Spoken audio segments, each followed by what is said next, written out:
बम भोले जय भोले। जो समय की चाल है अपने भक्तों की ढाल है, बोलने बदले सृष्टि को वही तो महाकाल है।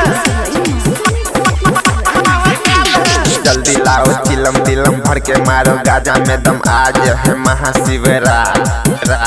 साथ चलेंगे मेला तेला सब झूलेंगे राम झूला, सुन लो मेरा बात। अरे प्यास डीजे में गाओ डीजे में। जल्दी लाओ चिलम दिलम भर के मारो गाजा में दम, आज है महाशिवरात। साथ चलेंगे मेला तेला सब झूलेंगे राम झूला, सुन लो मेरा बात। महाकाल महाकाल का पूजा करना है, किसी के बाप से न डरना है। महाकाल का पूजा करना है, किसी के बाप से न डरना है। रिकॉर्डिंग बाय स्वर म्यूजिक, रिकॉर्डिंग स्टूडियो बम्बरिया बिहार।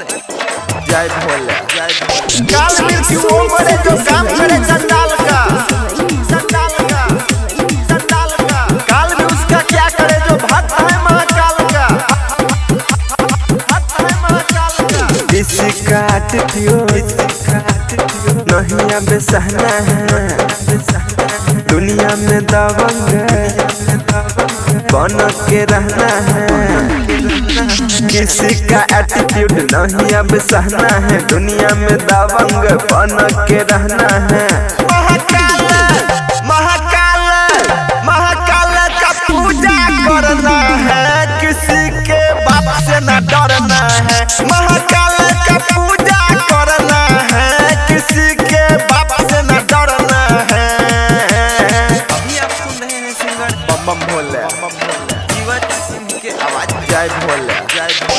करता करे न कर सके शिव करे सो होए, शिव करे सो होए, शिव करे सो होए। तीन लोग नौखंड में महाकाल से बड़ा न कोई, महाकाल से बड़ा न कोई।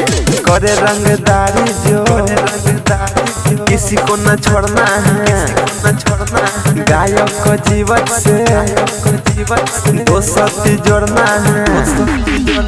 करे रंगदारी जो किसी को न छोड़ना है, रघु रवि अमित से दोस्ती जोड़ना है। महाकाल महाकाल महाकाल का पूजा करना है, किसी के बाप से न डरना है। महाकाल का पूजा करना है, किसी के बाप से न डरना है। Presented by GK Music Monthly।